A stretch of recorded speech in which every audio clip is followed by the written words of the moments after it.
Good afternoon, everyone. Ang bilis lang pala. Alam mo, nagugulat ako. Kaka-preach ko lang ng Sabado. Ngayon, Sabado na naman. Parang few minutes lang yung lumipas. Parang few days lang.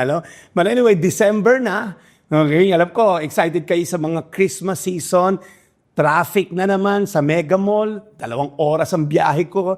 Pagka nagagali akong Mega Mall, papunta rin sa amin sa lugar namin sa lalawigan ng Antipolo. Alright? But then again, magsaya tayo dahil unang-una, pinanganak si Kristo, December po yan. Okay, so magkakaroon naman tayo ng December theme. Pero gusto ko lang kasi tapusin itong part na to, yung Unshakable series natin. And these are people do sa Old Testament because I believe yung faith natin is always been challenged. Yung pananampalataya natin, perpetual yung testing yan. I don't think darating tayo sa time na yung faith natin is talagang solid na hindi na kailangan i-test. There's gonna be a constant testing of our faith. Iba-ibang level lang, pero the more natetest yun, the more re-refine sa fire itong faith natin, the more tayo nagagamit ni Lord for His kingdom advancement and for His glory.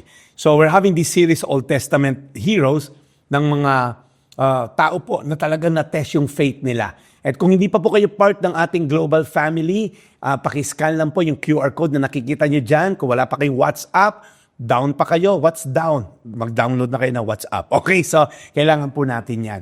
Sabi po ni John Piper, I love this quote. Inulit ko na lang to. Pero strange as it may seem, one of the primary purposes of being shaken by suffering is to make our faith more unshakable.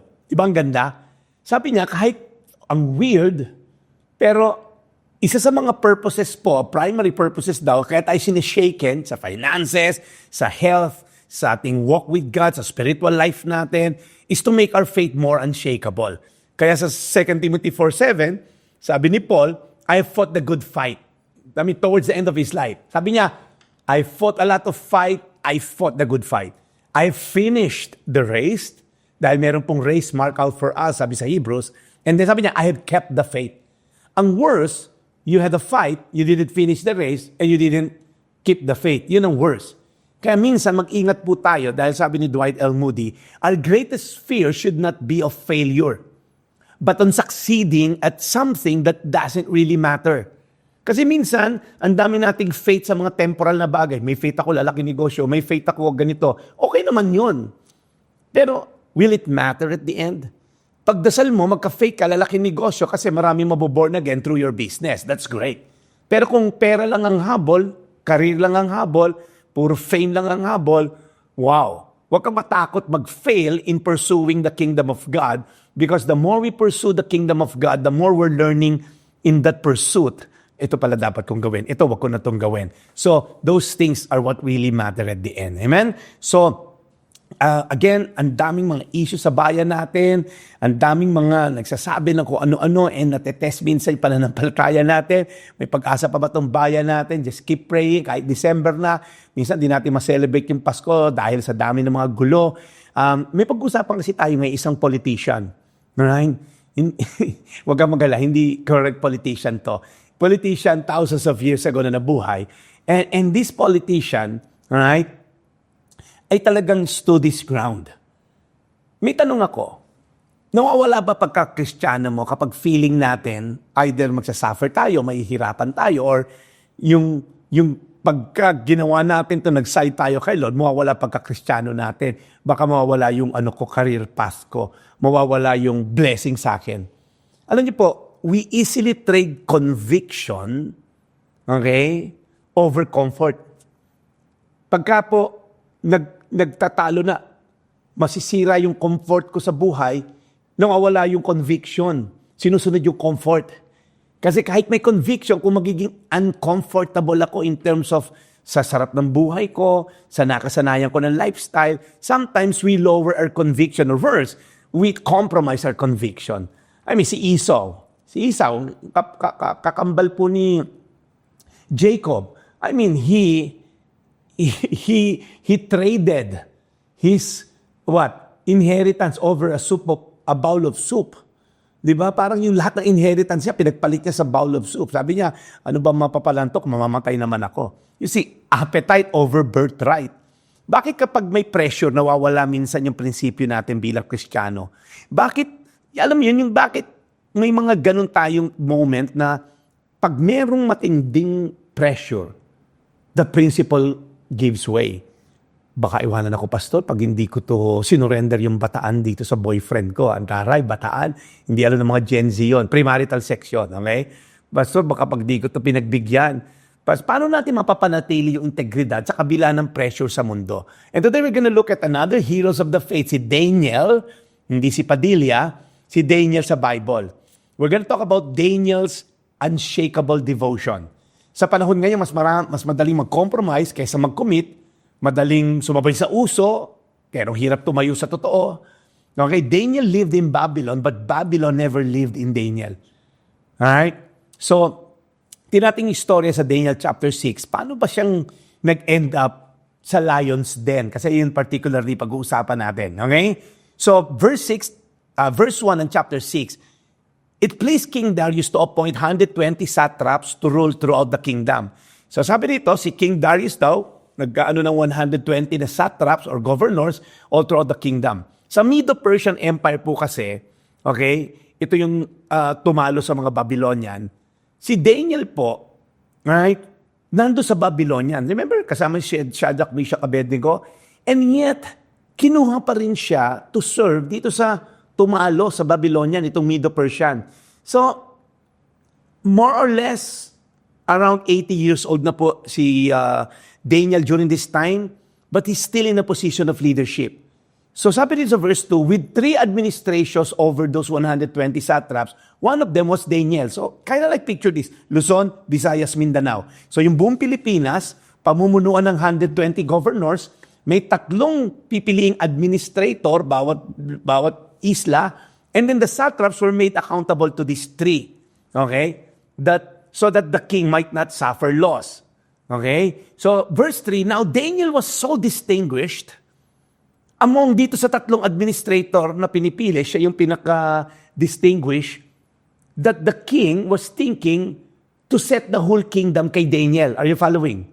So yung 120 governors, pamumunuan ng 3 administrator, and si Daniel, isa sa mga administrators, siya yung pinipili maging presidente na ng buong bansa for the whole kingdom. Kaya yung mga administrators and then the satraps, nainggit, and they tried to find grounds for charges against Daniel. Sa verse 4, sabi, in his conduct of government. But they were unable to do so. Alam mo yun, yung walang makitang buta sa kanya. Verse 4, they could find no corruption in him. Sarap naman na itong maging mayor ng LGU natin to, no? Because he was trustworthy and neither corrupt nor negligent. So hindi lang siya competent, but he's a man of character. Sabi sa Psalm 78:72, David led his kingdom with integrity of the heart, that's character, and skillful hands, that's competence. So ganun po si Daniel, neither corrupt, so may character siya, nor negligent, may competence siya. Alam niyo, ang dami nating leaders sa bansa natin. Hindi tayo nagkukulang ng mga competent leaders. Graduate pa ng Harvard, Ateneo, UP, Lasal, Matute, usasang pa magagandang eskwelahan. Ang daming competent leaders. Alam mo, kulang sa ating bansa, leaders with character, leaders with integrity. Sobrang competent nga pag nagnakaw, hindi nakukulong. Sobrang competent pag nagnakaw, mangingibang bansa lang, wala nang hustisya makukuha tayo ng mga ninakawan. So but Daniel was both. He is a man of integrity and a man of competence. All right? So number 1, Daniel was distinguished by his integrity. Yun yung kakaiba sa kanya. Yung excellence niya wasn't just about skill. It was about his integrity. He didn't rise because he was talented. No, he was trusted. Kahit gaano ka-talented, kung hindi ka trusted, wala ka rin kwentang tao. Kung wala nagtitiwala sa'yo, wag yan, huwag mo kunin yan. Sobrang galing nga niyan. Yung huli niyang kumpanya, inakawan niyan, hindi nakulong eh. Mong i-trust yan. Yan ang problema natin eh. Elect tayo ng ng mga talented na leaders, hindi naman natin natatrust pag nakaupo na. So in a corrupt government, Daniel's life was clean. In a compromising culture, his character stayed consistent. Clean, consistent. Kasi pag nagtingnan mo si Daniel, bata pa lang yan, binatilyo, nung dinala yan sa Babylon, unang salta pa lang niya sa Babylon, Sila nila Shadrach, Meshach, Abednego, anong ginawa nila? They resolved not to eat from the king's table. Sineserve yung mga kinuha from Judah, tinuturuan na ng mga kultura ng Babylon, kinukompromise na yung faith nila, pinapakain ng mga inalay sa mga Diyos-Diyosan ng Babylon. Silang apat, no. We resolved not to eat from what's coming from the king. You see, integrity is doing what is right, not what's easy. May madali namang mambabae nowadays, pero tama ba? Common naman magnakaw mga politiko, pero tama ba? So hindi ngunit madali, gagawin mo. It doesn't mean everybody's doing it, it's the right thing. In fact, kung may agos dito yung mundo, parang current ng malakas na ilog, it doesn't mean malakas yung agos, sasabay ka na lang. Kaya tayo na madali yung biyahe natin, sumasabay ka, pero subukan mong harapin yung current ng alon. Di ba? Nilalabanan mo, pero it builds muscle. Nagkakaroon ka ng muscle of faith pagka kinakalaban mo yung flow of this world. Kaya sabi sa Bible, do not conform to the pattern of this world. When you turn around 180 and then go against the current of this world, it develops character in you. It develops this muscle of faith. Tumatatag yung paa mo kasi you're against the current, lumalakas at tumatatag ka. Pero pagka if you're with the flow, kahit nga humiga ka lang, aanurin ka na eh. So it doesn't mean madaling gumawa ng masama. Sasabay ka na lang. Verse 5, finally this man said, wala tayong mahahanap na basis of charges para dito sa tao na to, unless it has something to do with the law of his God. You see, while others built their careers on connections, Daniel built his on conviction. Yung iba, connection. 6 years na presidente ito, tumaya ako dyan. Okay, baka iposisyon ako niyan. Okay, namuhunan ako ng eleksyon dyan, daan-daang milyon. Pabawi tayo ngayon. Daniel built his career based on conviction. Finally, this man said, hanap tayo ng law ng Diyos niya. Doon natin yan madadali. Wow, he was so distinguished, his only weakness was his devotion to God. Imagine being accused not of dishonesty or corruption, but being too faithful with your God. Kasi ito si Daniel, hanggang huling sentimo, nire-remit. Hanggang huling pera doon sa petty cash, binabalik. Hindi nagpapading ng resibo. Hindi nandadaya. You see, character is forged in private, but it's proven in public. Kitang-kita. Ikaw ba? Ako ba? Yung pagka-Kristiyano ba natin na we-witness ng iba? Kasi yung mga kasama ni Daniel, wala tayong makitang butas dyan. Gabi yan sa Diyos niya. Wow. Nawi-witness ba lahat ng mga kaopisina natin o undercover Christian tayo? No, Daniel is different. He walks the talk. Finally, this man said, we'll never find any basis against this man, so ganito gagawin natin. We're gonna look for something na may kinalaman sa Diyos niya. Integrity leaves your enemy powerless. When people cannot find fault in your work, they'll attack your worship. That's why it's important to build a life where your public reputation reflects your private devotion. Ulitin ko, build a life where your public reputation reflects your private devotion. It's not the other way around. Na sobrang public yung devotion mo kay God, pero privately, alam mong hindi ka naman ganun ka-devoted kay God. Hindi may pakitang tao lang. If people examined our life today, would they find integrity or inconsistency? That's a good question to wrestle with. Anong makikita ng mga tao sa buhay natin ngayon? Integrity or inconsistency? Di ba Christian ka? Ba't nakipanood ka ng porn sa amin isang araw? Di ba Christian ka? Nalilito ba mga kasama mo natin sa bahay? Sa mga inaasal natin? Kasambahay natin? Sir, ang bait-bait niyo po. Ba't si ma'am po? Pagkasimba, nagmomora. Minora ako ni ma'am. Buti pa si sir, minahal ako. Ayun, taray. Di ba? Yung kapitbahay natin, yung kaopisina natin, yung asawa natin, nakikita ba sa atin? Are we so distinguished by our integrity? So verse 6, so this administrator and satraps went as a group, they went to the king and said, may King Darius live forever. The royal administrators and prefects and satraps, advisors, governors have all agreed that the king should issue an edict and enforce the decree. So, Bigla na lang nag-meeting lahat. Nagkaroon ng rally sa EDSA. Okay? And they're saying, lahat po kami nagkasundo na. Okay? Nagkaisa na kami. Ano yung napagkaisaan nyo? Verse 7, that anyone who prays to any God or any human being during the next 30 days, 30, except to you, my king, your majesty, they shall be thrown into lions' den. Taray, di ba? Si King Darius, gagawing king lang, at God rather, for 30 days. Kumbaga sabi ng mga kolokoy na to, boss, keep amo, may naisip kami. What if gawin ka naming Diyos for 30 days? Lahat sa iyo lang sasamba. Nag-capitalize sila sa ego nitong hari na to. Okay? Kasi po yung mga pharaohs and kings, emperor during those times, were actually considered deity. Okay? So sabi, now your majesty, isulat mo na yung law na to, put it into writing, and it cannot be altered. In accordance with the law of Medes and Persians, which cannot be repealed. Alright? Kasi po yung previous empire, mga Babylonian, they were more dictatorial. Sila nasusunod ko, dahil gusto nila, baguhin nila yung batas, on the spot, pwede. Kung ano trip ng hari. Pero itong mga Medo-Persian, they were more constitutional. So si King Darius, naisip niya, okay yun ha, magdadasal kayo sa akin for 30 days, ako lang, hindi kayo magdadasal sa ibang Diyos-Diyosan nyo.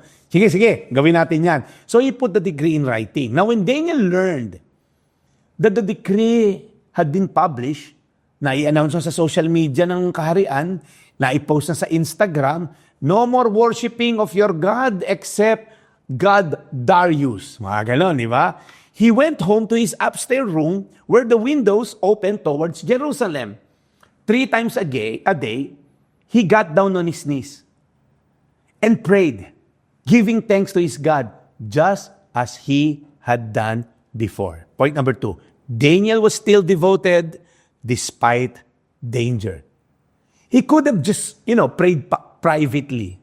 Ano lang naman to? 30 days lang naman. Maitatawid ko to.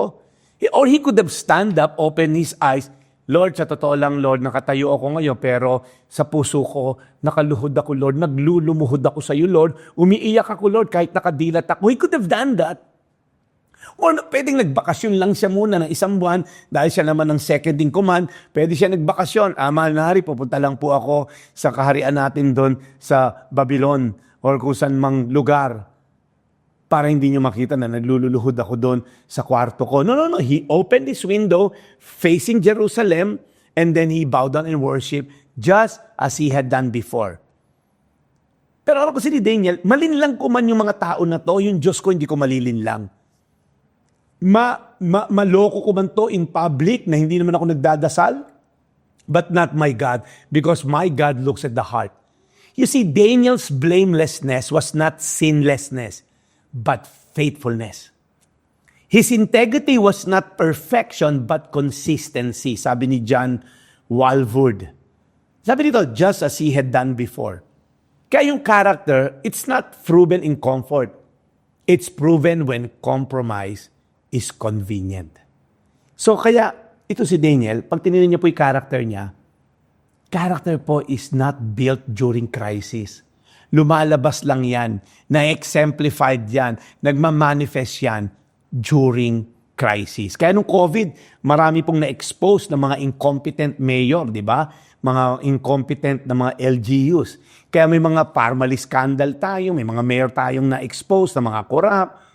Kasi nga po, during time of crisis, just those are the times ma-realize natin, meron ba talaga akong nakukuhang, meron ba talaga akong character and integrity. Kaya si Daniel, lalong na-highlight yung kanyang integrity nung may threat sa conviction niya.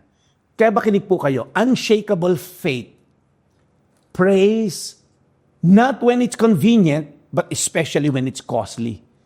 These men went as a group and found Daniel, verse 11, praying and asking God for help. So nahuli nila, huli ka. Okay, nahuli cam nila, nasa dashboard nila, nasa telepono nila. So they went to the king and spoke to him about his royal decree. Mahal na hari, di ba meron kayong kasulatan? May decree kayo na for the next 30 days, bawal magdasal kahit sa kaninong Diyos except sa'yo. At pag may nahuli, tandaan mo yan, mahal na hari, sinulat mo yan, pag may nahuling nagdarasal except sa'yo, they will be thrown in the lion's den. And the king answered, yeah, naisulat ko yan. The decree stands in accordance with the law of the Medes and Persian, which cannot be repealed. Then they said to the king, yung BFF mo, mahal na hari, si Daniel, who is one of the exiles from Judah, hindi siya nagpe-pay ng attention sa'yo. Verse 13, Your Majesty, or to the decree you put in writing, he still prays 3 times a day. Wow! You see, Daniel was still devoted despite the danger. When the king heard this, he was greatly distressed. Kasi again, the king trusts Daniel. He was determined to rescue Daniel and made every effort until sundown to serve him. To save him, rather. Bakit sundown? Kasi po, ang utos ng hari, immediate ang execution. Hindi mo papatagalin. Nahuli nung umaga, nireport nung umaga, kailangan bago matapos yung araw na yon, kailangan ma-execute yung command. So grabe, naisahan nyo ako sa isip-isip ng hari, no? Beshi ko si Daniel. Trustworthy si Daniel. Nilaglag nyo ako, nag-capitalize kayo sa ego ko. Siguro yung mga satraps and governors, well, problema mo yan. Padala ka sa ego mo eh.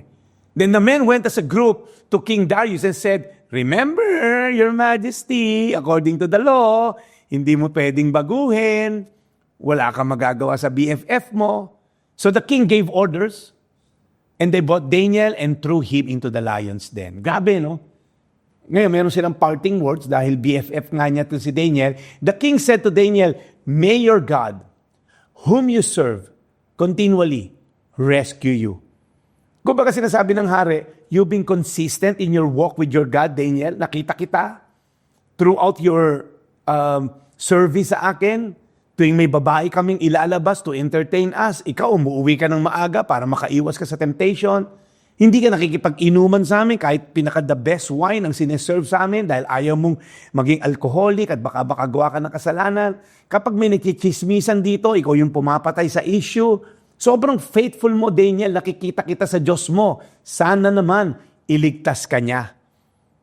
Now, i-balance lang natin, since alam naman natin yung ending na to, sa Daniel maliligtas from the lions den, hindi lahat na naging faithful kay Lord na isalba sa problema.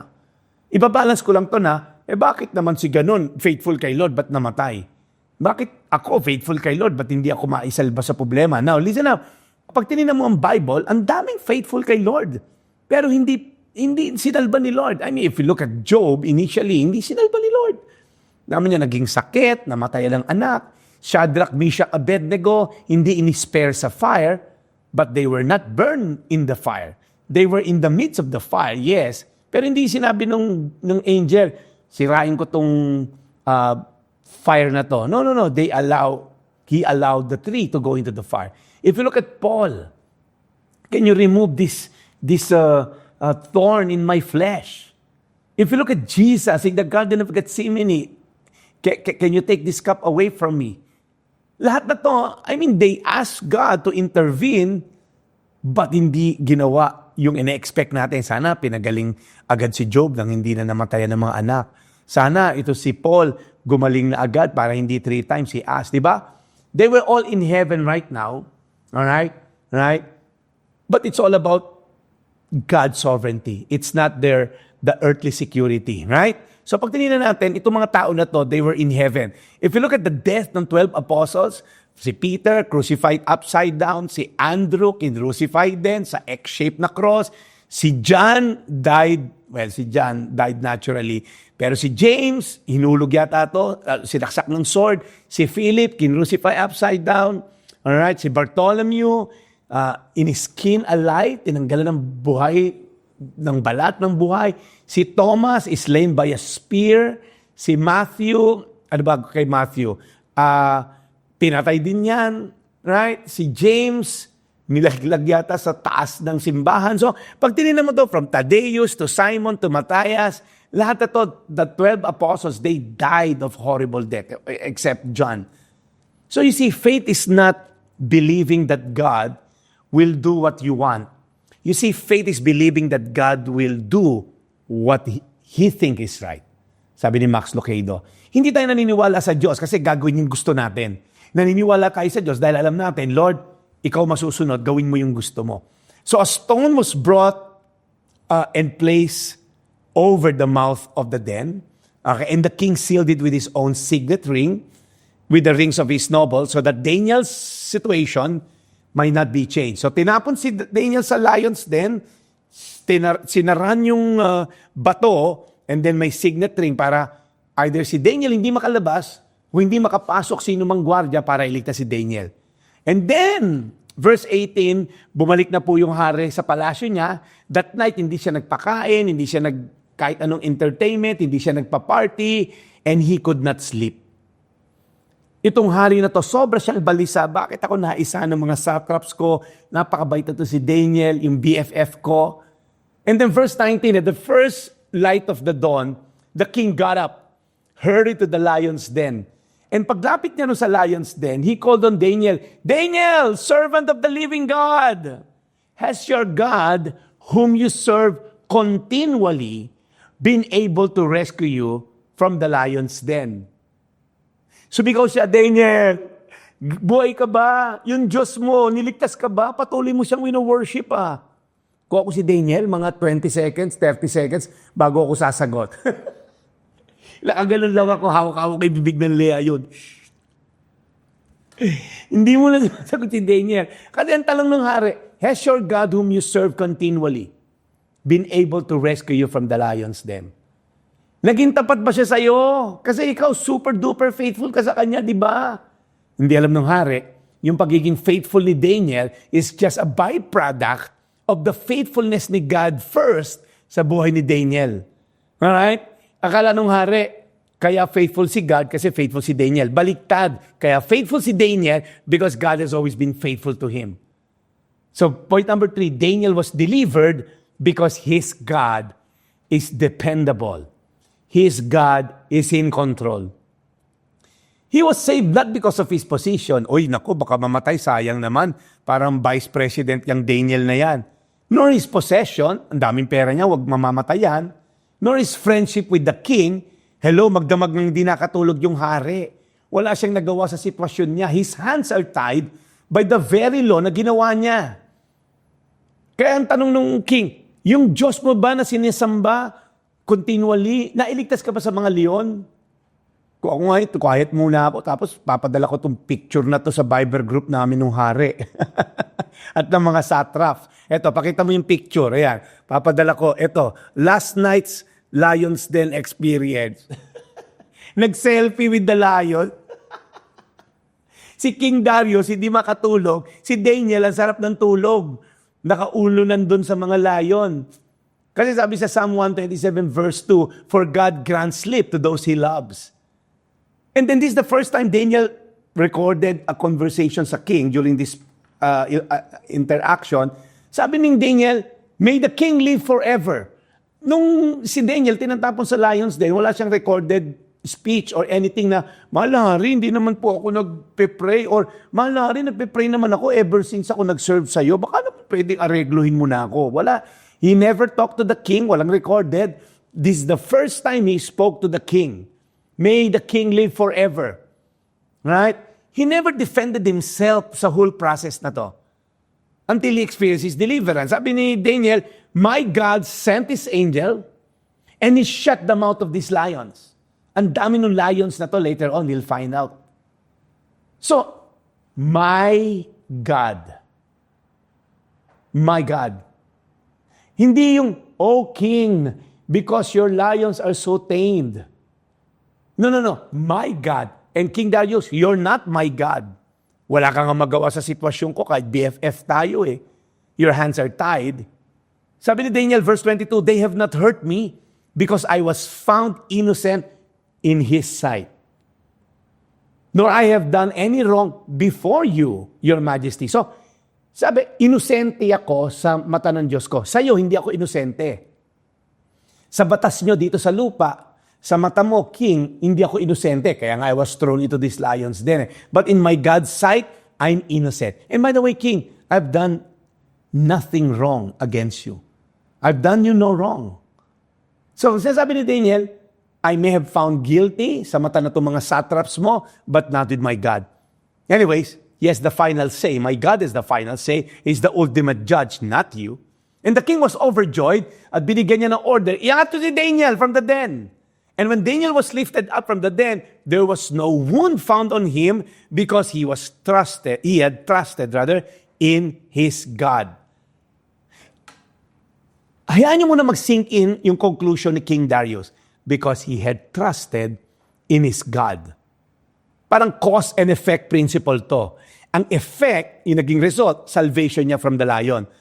That is caused by his unwavering trust niya sa God niya. Because you trusted, right? Now you're saved. How many wounded individuals we have in the audience? Wounded marriage, wounded business, wounded physically, wounded mentally. Posible kaya yan ay effect caused by our doubts and distrust in this God or disobedience? Could it be we trusted on other gods instead of the one true God? Kaya tayo wounded ngayon. Kaya tayo kinain ng buhay ng lion. Remember that Satan is like a roaring lion. He's looking for someone to devour. Sino tinatrust mo lately? Right? Kaya nga, sabi sa Jeremiah 17:5-6, this is what the Lord says, "Cursed is the man who trusts in man." Are you putting your trust in man? Are you putting your trust in the system? Are you putting your trust in our government, in our president, in our senators, in our congressman? Are you putting your trust in your dads or mom? Are you putting your trust in your boss? Because cursed is the one who trusts in men, who draws strength from flesh, and whose heart turns away from the Lord. So cursed ka raw kung tinalikuran mo ang Diyos at you put your trust in men. 6 years lang nakaposisyon yan kung presidente yan. Kaya ka tinatawag kang balimbing, kakamping ka nung eleksyon. Ngayon, BBM ka na. Ngayon, Sara ka na. Dati, kakamping ka. Because sometimes, we put our trust on many gods, on many small letter G gods. Kung sino manalo, doon ako tataya. Don't put your hope in men. 1 Timothy 6:17, command those who are rich in this present world not to be arrogant, nor to put their hope in wealth, which is so uncertain. I-type mo sa comment section, wealth is uncertain. Lagay mo dyan, wealth is uncertain. Wala kang pwedeng sandalan sa pera. Sabi ni Paul, but to put your hope in God, who richly provides us with everything for our enjoyment. Hindi killjoy si God. Gusto kanyang sumaya. Gusto kanyang makapag-travel. Gusto kanyang makabagong gadget. Pero ang tanong, do you put your hope in that gadget? Do you put your hope in that career? Or do you put your hope in God? And yet, magpo-provide naman siya ng something na kailangan mo at gusto mo. And at the king's command, the men, ito na nangyari. Inangat si Daniel, sabi ng king, patawag mo lahat ng satraps, lahat ng mga governor, lahat na nakipag-meeting sa akin kahapon o noong isang araw. Patawag mo. The men who had falsely accused Daniel, patawag mo. They were brought in and they were thrown into the lion's den along with their wives and children. Wow! Mag-ingat tayo. Because committing sin may be personal, the devastation is communal. You hear me say this often. Maaari ikaw yun ang babae, pero dama yung anak mo. Galit sa'yo. Ayaw na mag-aral ng isa mong anak dahil ina-idol ka. Ngayon, nang bababae ka pala. Ayaw na ng misis mo sa'yo dahil babaero ka. Ayaw na ng biyanan mo sa'yo, ng magulang mo sa'yo dahil paborito nilang manugang yung misis mo. Ngayon, ang babae ka. So, ikaw nag-enjoy ng sex outside of marriage, but the devastation is communal. Mag-ingat po tayo because when we commit sin, it brings death to everyone na kakilala ka at na meron kang connection. Ikaw lang nagnakaw ng petty cash. Ngayon, tanggal ka sa trabaho, damay anak mo, hindi makapag-aral. Ikaw lang yung nandaya sa tax. Ngayon, pinasara ng BIR yung negosyo mo, damay lahat. Committing sin may be a personal issue. You personally decided to commit sin. But the devastation, it's never personal, it's always communal. Tinapon yung mga asawa at anak na itong mga nag-accuse kay Daniel. Verse 24, and before they reached the floor of the den, the lions overpowered them and crushed all their bones. Hindi mo sabihin, kagabi, hindi gutom yung lion. No. Hindi mo sabihin isa lang yung layo dahil ang dami nung tinapon na to, but all of them were crushed. Yung bata, yung matanda, they were all overpowered by these lions. And then King Darius wrote another edict. He wrote to all the nations na sinasakupan nila, and peoples of every language, in all the earth, may you prosper greatly. Okay? I issue a decree in every part of my kingdom. People must fear and revere the God of Daniel. Wow. People of every nation must fear and reverence the God of my man, the man, Daniel. Why? The reason was stated sa decree. For he is the living God, and he endures forever. His kingdom will not be destroyed. His dominion will never end. Boom! Grabe ha! Si King Darius, who thought he is God, i-worship niyo ako for 30 days. Now, hindi pala ako God. He is the living God. He endures forever. His kingdom will not be destroyed. His dominion will never end. He rescues and he saves. He performs signs and wonders. In the heaven and on the earth, he has rescued Daniel from the power of the lions. When we make our stand, God is glorified. When we make our stand, even the worst of the scenarios, even the worst king, even the baddest character will turn out, becoming a believer because of the testimony na nakita nila. So are we being the Daniel in this broken world? Are we being the Daniel who make a stand and hold on to God until it's so costly that it will cost our lives? And lastly, verse 28, so Daniel prospered during the reign of Darius and the reign ng sumunod na kare, Cyrus the Persian. Gabi, napalitan na si King Darius, kinuha pa rin itong si Daniel as a leader. Kaya tanong ko sa inyo ngayon, makinig kayo mga kapatid, what lions, maaaring hindi physical na layo, what pressures, what fears or consequences usually make it hard for us to truly obey and trust God?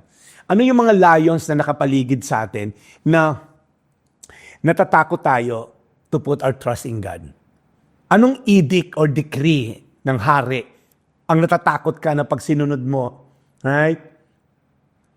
Pagka hindi mo sinunod, rather, baka ikamatay ko, ikasira ng karir ko. Si Daniel nagtiwala kay God kahit hindi niya alam yung ending. So ang tanong ko sa inyo ngayon, saang area ng buhay mo ngayon kailangan mong tumaya? Kay God, kahit hindi pa klaro yung ending at resulta. So I want to pray for you. If that's you today, and we have been compromising our faith. We have been playing gods. We have been, yung conviction natin, nag-weigh down na. Okay? Yung principle natin, binaba na natin because of pressure. Principle, pressure. Pressure, principle. Dahil sa pressure, bumaba na rin yung principle natin. And I want to challenge you. I want to excite you as well. Na if you're facing challenges, I believe the Lord is going to give you the grace. Right? Magpe-pray tayo. Yung hirap po lumaban dito sa hamon ng buhay, I believe the Lord will bless you. Lord, marami pong salamat sa inyong lakas na binigay sa amin, sa inyong kabutihan. Lord, tulungan niyo kami, Lord God, to fight this battle. Lord, hindi namin kaya, hindi namin alam kung paano lalabanan to. But Lord, we know that the lions, Lord God, will always be there, devouring us. But Lord, greater is He who is in us than He who is in the world. They will try to devour us, but Lord, mas malakas, Lord, yung power na binigay mo sa amin, Lord God, to say no to sin. Father, I pray that you will bless the works of our hands. Just like Daniel, we'll be men and women of integrity, that we will never compromise our faith. Kung may area, Lord God, na nako-compromise ang taong nanonood ngayon, whether it's sa finances, sa trabaho, sa career, sa relationship, Lord, bigyan niyo po sila, Lord God, ng greater sense of picture nung plano mo sa kanila.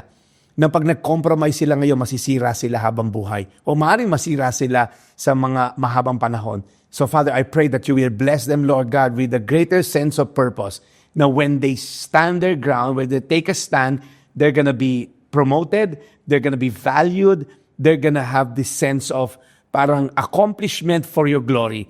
Kaya Panginoon, whatever, Lord, yung nagko-compromise na, may mga tao, Lord, na they have crossed, Lord God, the line, Lord, pabalikin mo sila sa'yo. Sabi mo, Lord, sa prodigal son story, pag bumalik, yung open arms mo naghihintay. Walang condemnation, walang keeping records of wrongs. So Father, right now, I pray the Daniels in us, mabuhay, Lord God, so we will make a stand for your glory and for no one else. We thank you, Lord God, in Jesus' name. Amen, amen, amen. Guys, meron lang akong promotion. My book is out in the market. Alright? Makaka-order kayo na to. Well, yung online, ayusin pa natin. But you can message me. This is a 30-day devotional. Sa dami ko pong ginagawang devotional for the past 5 years sa show natin kay Ted Filon, I created a 30-day devotional. This is gonna be a series of devotionals. Ito lang yung first of its kind. Kasi po, bakit? Mamaya sabihin ko yung feature. Well, una, 30 days lang siya. Madali. Right? Then, taglish siya. And then, after po ng meron kang one verse lang na pag-aaralan for the day, yung mga sinabi ni Jesus, whether it's promises niya, whether yun yung command niya. Kaya to Jesus said, because this is directly from Jesus' mouth. So, merong parang warm-up question, merong one Bible verse na pag-aaralan mo, taglish yan, and then merong explanation of the Bible verse, but wait, there's more.